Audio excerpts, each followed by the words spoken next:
And for me, change is a science itself because there's so much dynamics and principles that condition and regulates the process. So there's lots to learn.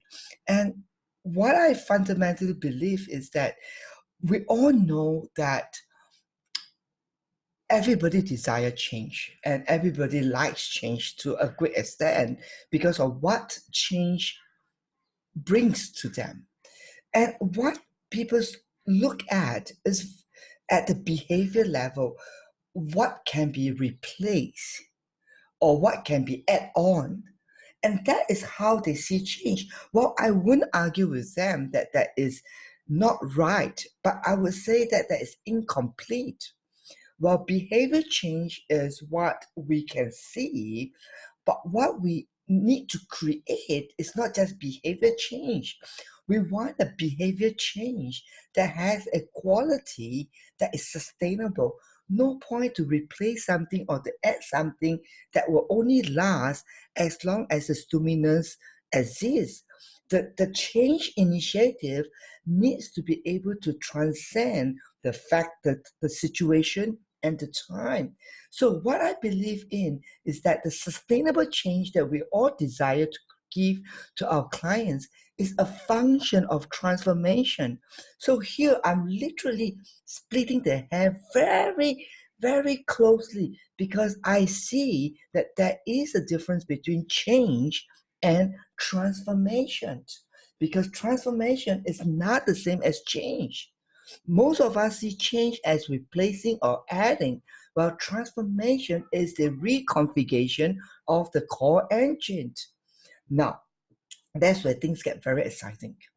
We want to hold people accountable for change. That's for sure. And I would never argue with anyone that we need to hold people accountable for change. But the way we execute is incomplete. Conventionally, we hold people for the accountability to change by increasing responsibility. You need to take responsibility. You need to take the right action. Obviously, for change to happen, we need to take action. But is that what it is? There is more to it. Okay, we all are mature individuals. We know that life is not that just so simple. Take responsibility and everything will begin to shift. No, there's more to that. Besides responsibility that we are all familiar with, we can say, oh, we need the commitment, we need the motivation, we need to know the purpose, we need to know the value. Great, we're talking to the heart. We need to take actions, we need to feel passionate about it. But is that all? Is that what will allow change to be sustainable? What we have discovered here is that there is one tiny little process that is missing, and that is the ownership of change. The ownership of change goes beyond knowing how to do the right thing and feeling right about it. It has to go through a process of learning. When people go through a process of learning, they generate from within. It's like I'm giving birth to something. Come on, we are all parents. We protect our child like nobody business. It's mine. So when we produce something, we treasure it.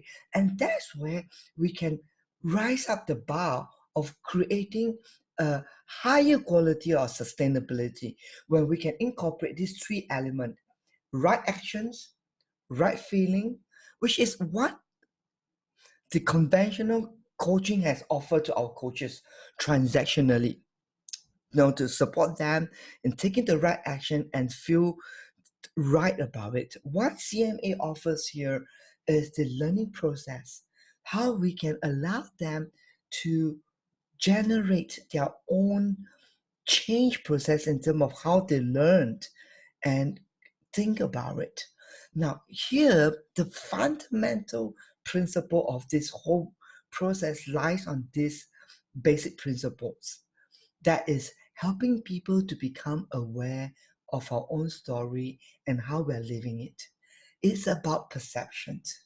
Now, there's many things that impact change, but one of the things that CMA focuses as a proprietary technology that allow us to be a thought leader in the transformative learning is our ability to help people to manage their perception. Perception is a way is a way that people is looking at themselves. Imagine a frame of reference. We are constantly moving. Things around us, situation around us is constantly moving. That means, in other words, our frame of reference is constantly changing. The key here is, do you know where's your frame of reference? Just like an aeroplane that is taking off from the airport, going to a final destination. That is what we call autopilot. Yes, we know there's autopilot where both points are locked and the plane charged towards the path. But it's not that simple.